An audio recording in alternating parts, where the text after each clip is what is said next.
આપણા પ્રભુ ઈસુ કૃષ્ણના નામમાં ધી વેસ્ટ કોસ્ટ ડિસ્ટ્રિક્ટ કાઉન્સિલના કાર્ય સમિતિ સભ્યો માટે સાથે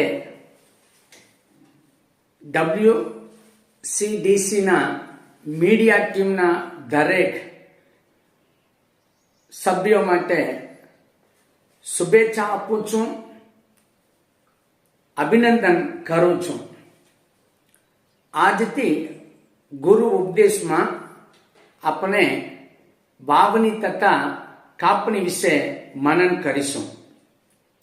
આ તક આપનાર સ્વર્ગીય પરમેશ્વરને સાથે WCDCના સભ્યો, મીડિયા સભ્યોને ખૂબ આભાર માનું છું.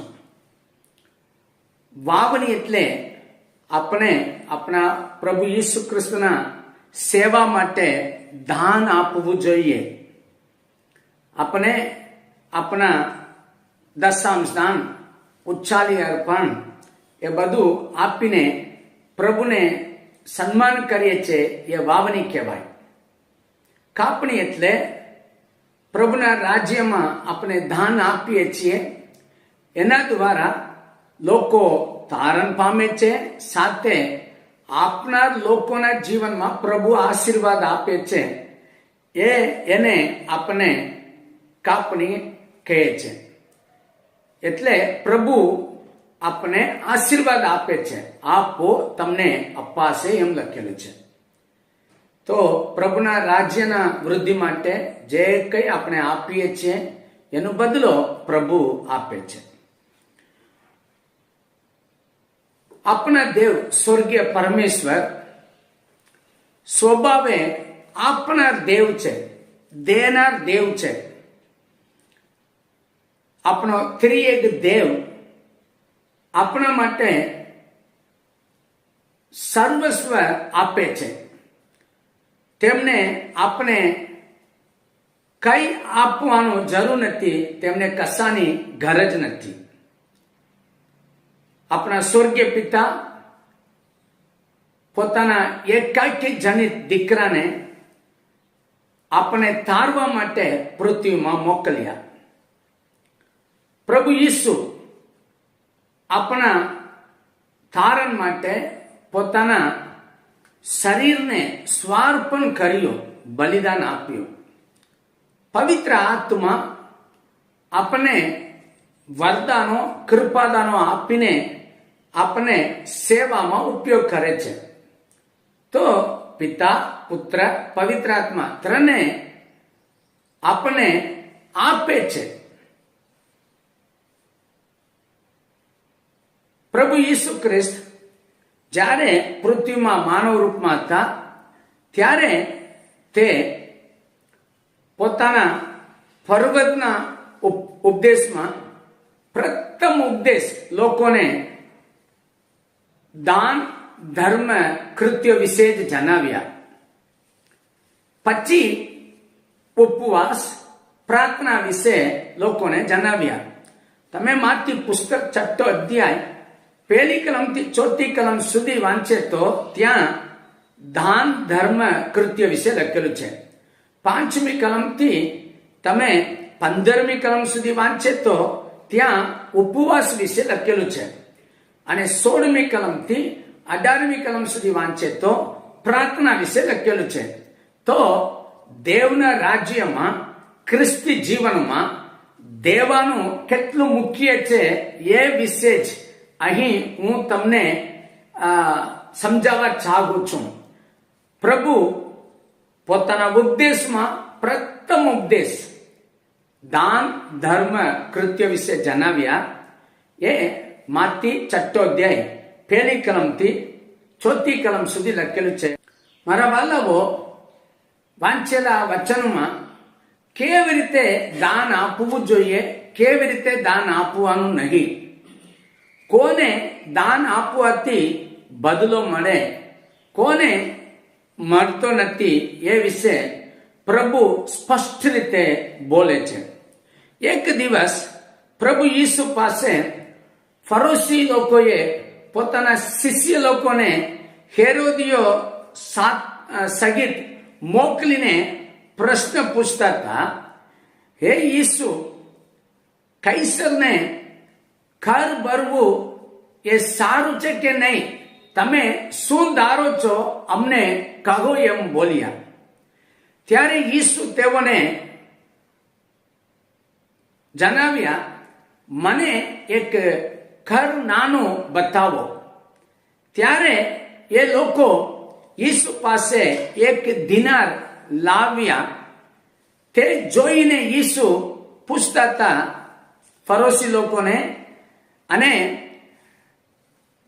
હેરોદના માણસોને પૂછ્યા, આ ઘર નાનું ઉપર જે સુરત અને લેખ છે એ કોનો છે?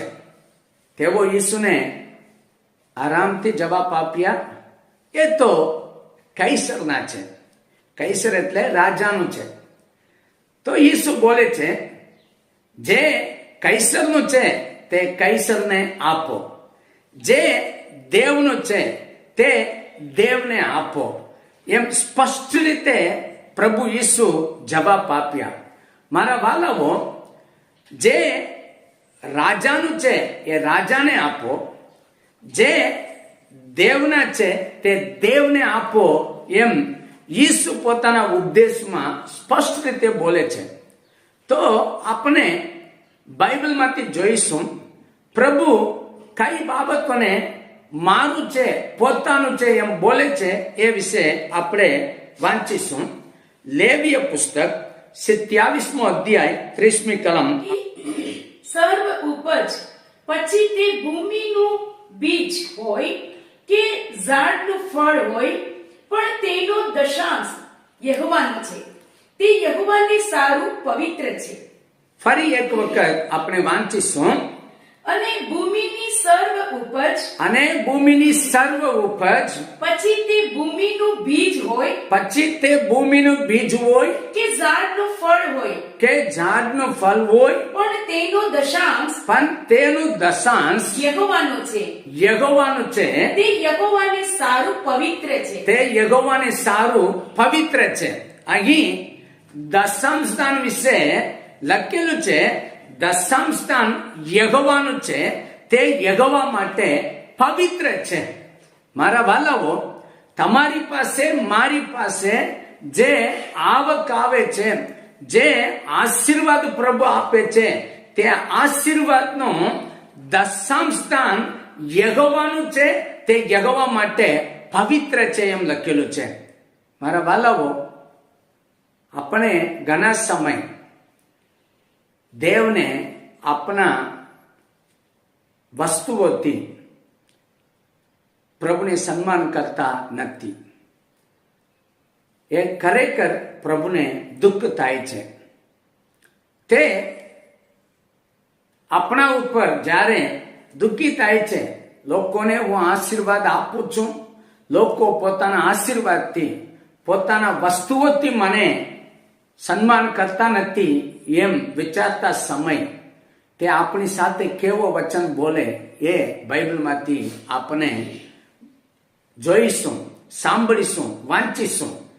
વાંચો મલાકી પુસ્તક 3જો અધ્યાય 7મી કલમથી 10મી કલમ સુધી એ લખેલું છે. મારા વાલાઓ, જ્યારે આપણે પ્રભુને યોગ્ય રીતે દશાંશ દાન આપતા નથી, ત્યારે પ્રભુના મનમાં દુઃખ થાય છે.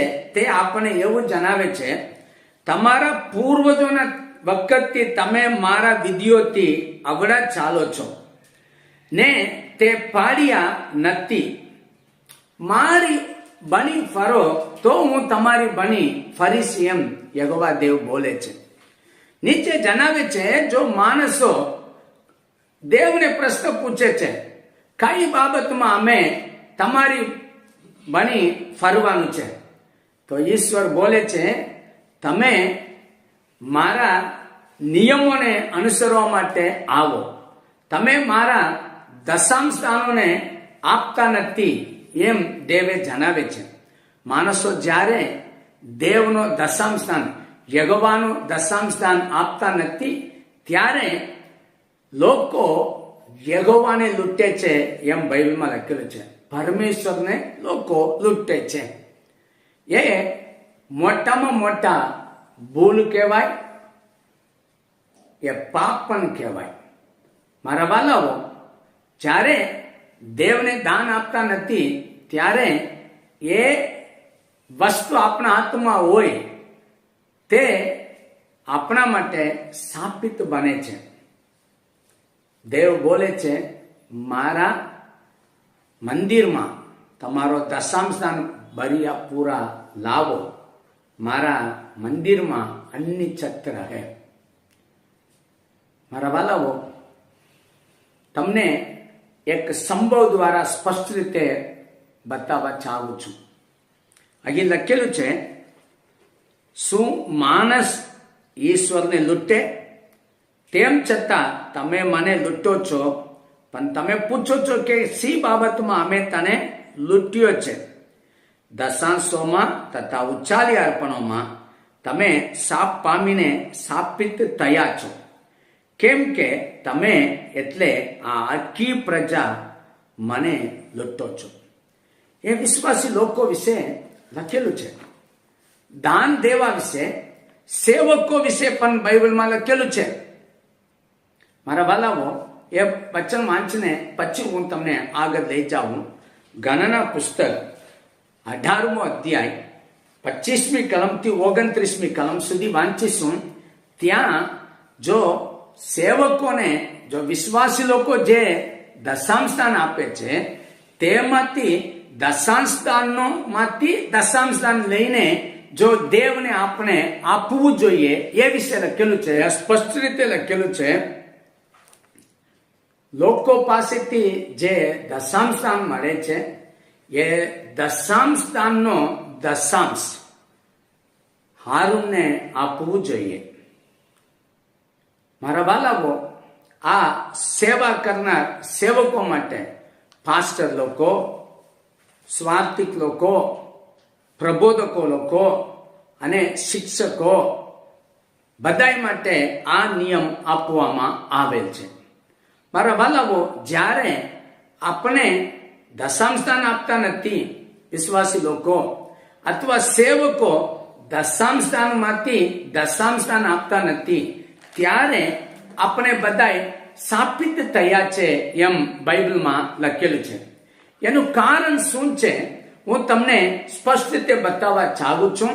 આપણે આ સમજવા માટે આપણે યહોશુઆ પુસ્તક 6 અધ્યાય 7મો અધ્યાયમાં જવું જોઈએ. મારા વાલાઓ, જો ઇઝરાયેલ લોકો કનાન દેશમાં પ્રવેશ કર્યા, યર્દન નદી પાર કરીને તેઓ જો કનાન દેશ સપાટ ભૂમિમાં રહે છે, તેઓની આગળ યરીકો નગર છે. કનાન દેશમાં પ્રથમ નગર યરીકો નગર છે. તે નગરને જીતે તો આગળ ઇઝરાયેલ લોકો જઈ શકે. મારા વાલાઓ, યરીકો નગરને જો નાશ કરવા માટે દેવે નિયમ આપે છે. નિયમ આપીને જો ઇઝરાયેલ લોકો 7મો દિવસ 7 વખત તે યરીકો કિલ્લાને પ્રતિષ્ઠા કર્યા, 7મો વખત હોંકારો કર્યો, એ દિવાલ ભૂમિની અંદર એમને એમ જતા રહ્યો. લોકો જઈને લોકોને મારી નાખ્યા અને વસ્તુઓ બધું ભંડારમાં, દેવના ભંડારમાં સોંપ્યા. પણ 7મો અધ્યાયમાં પહેલી કલમમાં એવું લખેલું છે, 7મો અધ્યાયમાં શરૂઆતમાં જ એવું લખેલું છે, ઇઝરાયેલ લોકો શાપિત વસ્તુમાંથી કંઈક લઈ લીધા, એના લીધે યહોવાનો કોપ ઇઝરાયેલ લોકો પર સળગી ઉઠ્યો. યહોવાનું કોપનું પરિણામ શું છે? ઇઝરાયેલ લોકો આઈ નગરમાં યુદ્ધ કરવા ગયા. ફક્ત 3000 લોકો જાય તો એ આઈ નગરને જીતી શકે એવો જાસૂસી કરીને આવીને જણાવ્યા. યહોશુઆ પણ 3000 લોકોને મોકલ્યા, પણ આઈના લોકો ઇઝરાયેલ લોકોને જો હરાવ્યા અને આઈના લોકો ઇઝરાયેલ લોકોમાંના 36 લોકોને મારી નાખ્યા. હવે પરિણામ શું? લોકો હારી ગયા.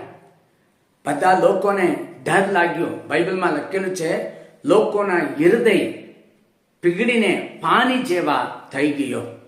હવે યહોશુઆની સાથે ઇઝરાયેલ લોકોના અધિપતિ લોકો બધાય સવારથી સાંજ સુધી ઉપવાસ કરે છે.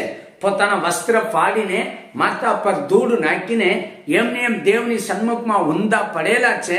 યહોશુઆ પૂછે છે, અરે રે, અમે યજ્ઞની પેલી પાર રહ્યા હોય તો કેવું સારું, અમને અહીં લાવ્યા, અમારા શત્રુઓ અમને હરાવ્યા, ઇઝરાયેલ લોકો પોતાનું પીઠ ફેરવ્યા. જો હવે અમારા શત્રુઓ સાંભળીને ચારે તરફ અમને ઘેરી લેશે, અમને નાશ કરશે, તો તમારા મોટા નામ માટે તમે શું કરશો? એમ યહોશુઆ દેવની આગળ પ્રશ્ન પૂછે છે. મારા વાલાઓ, દેવે યહોશુઆને જણાવ્યું, ઉઠ, ઇઝરાયેલ લોકો પાપ કર્યા છે, તેઓ શાપિત વસ્તુમાંથી કંઈક લઈ લીધું છે, લોકોને શુદ્ધ કરજે એમ બોલ્યા. વાંચો, વચનમાં આપણે વાંચીએ. જો યહોશુઆ 7મો અધ્યાય 11મી, મારા કરારનો ઉલ્લંઘન કર્યો અને શાપિત વસ્તુમાંથી કંઈક લઈ લીધું છે. કેમ આ વસ્તુ શાપિત વસ્તુ એમ કહેવામાં આવે છે એ સમજવા માટે યહોશુઆ 6 અધ્યાયમાં આપણે જઈએ. 17મી કલમથી 19મી કલમ સુધી વાંચીએ. અહીંયા લખેલું છે, યરીકો નગર યહોવા માટે સમર્પિત થશે. મારા વાલાઓ, યરીકો નગર પ્રથમ નગર છે, કનાન દેશમાં પ્રથમ નગર છે. આ પ્રથમ નગરમાં જે કઈ લૂંટ મળે એ યહોવાને માટે પવિત્ર છે, યહોવાનું છે એમ યહોવાએ બોલ્યા. તે સાથે બોલે છે, આ સમર્પિત વસ્તુમાંથી કંઈક લઈએ તો એ તમારા માટે શાપિત વસ્તુ છે. મારા વાલાઓ, ત્યાં એક વ્યક્તિ આગાન હતો, તે લોભાઈ ગયો. આજે દાન દેવામાં લોકો લોભાઈ જાય છે.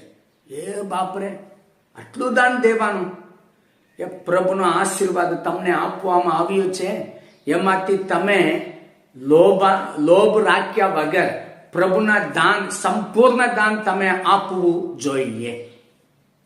અહીં તે આખાન બોલે છે. જો તમે વચન વાંચો, જો 7મો અધ્યાય 20મી કલમ વાંચીએ. મને લોભ લાગ્યો, મેં તે લીધું. શું લીધું?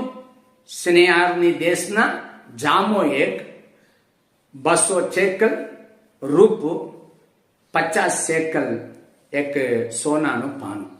મારા વાલાઓ, એનો ભાવ કેટલા છે આજના માર્કેટ ભાવ પ્રમાણે?